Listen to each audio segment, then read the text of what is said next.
I was in the Navy, retired Chief Petty Officer. When I turned 18, we had the draft in those days. So when I turned 18, I registered for the draft. And a couple months later, I got a letter from the Navy saying that you are eligible for the draft. Have you thought about joining the Navy? And actually I had. So I went down and I talked to the recruiter, my dad and I, and they had a nice program where I could finish up my first year of college and just go to reserve meetings once a week for a couple of hours. And then at the end of my first year, then I could do my active duty, which is required. And so it worked fine, so I did that. Enlisted in November 1959. Eisenhower was my commander-in-chief there for a couple of months until Kennedy was inaugurated. My first time was up in 1969. I got out. Was out for 5 years. 1975, I decided I better come back in, get my last 10 years for retirement.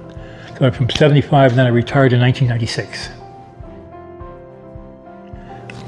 When I went on active duty in 1960, I got out of boot camp, reported to my first ship, and in January of 61, we did what we call a Westpac crew, Western Pacific.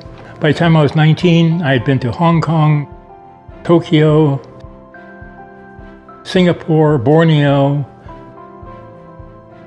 Manila,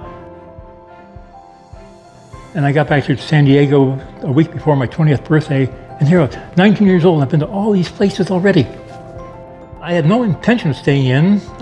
When I was in high school, and I was thinking about the draft and all of that, and I got in and I found out this isn't so bad after all. I had a good job, good duty stations, learned a lot, got to travel, meet lots of neat people, and I was getting paid for it. Plus we get 3 hots and a flop, 3 hot meals a day and a bed to sleep in. I had 5 years broken service. I had 10 years in, and I'd just gotten a new job in civilian life, so I got out, let my enlistment expire. And then after 5 years, I said, well, that was stupid. I was halfway through the retirement. So I went down to the recruiter and said, can I get back in? He said, sure. I was a first class petty officer, E6, and had some good duty stations. And as a first class, you have some respect in the fleet. And so I had some good duty stations, and people appreciated what I did. And the petty officer is a technician, generally. We have special jobs, like the bosun's mate takes care of all the equipment on board on the decks. You have machinist mates who build parts down in the shop. You have yeomen who take care of all the administration, paperwork. You have commissarymen who do the cooking. You have radarmen, radiomen. They all have a special technique and special job that they do. I was lucky enough to be on a small ship. I was on an LST, landing ship tank. Those are the ones that hit the beach and open up the doors and all the tanks go running out. I was on one of those, and the crew is about 150 guys. And so we all knew everybody's first name, and you eat together, and you stand watch together, and you go through the battle drills together and stuff like that. So you get to know these people. There's a friendship, a camaraderie that most civilians don't have. In fact, like when I was in boot camp, there were roughly 100 of us in the company, and at the beginning, for the first 3 weeks or so, we were 100 individuals trying to march together and all this other stuff. And one day we were doing some facing movements, and I was face, and I just had this feeling we're all doing it at once. We were no longer 100 people, we were a company.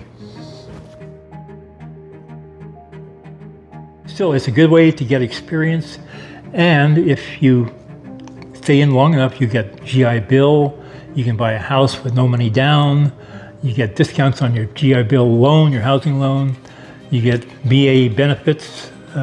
If you want to retire, you get even more benefits, but it's up to the person. If some people like it, I didn't think I was going to like it. And I got in there and said, this isn't so bad. Everybody's frame of mind, if you go in positive and think of the world positively, you'll have a good time. You might wind up in not so great unit. You never know where they're going to send you. Those 4 magic words: needs of the service. gets you every time. But make the best of where you are. We all have a place in the world. We all have a place, and sometimes it takes a while to find it. And so even private first class can do something. At least you're doing something for your country, and you're doing something for you, because you're getting that. You get the V8 qualifications and loans and all those benefits, and you get a feeling that you've done something for your country.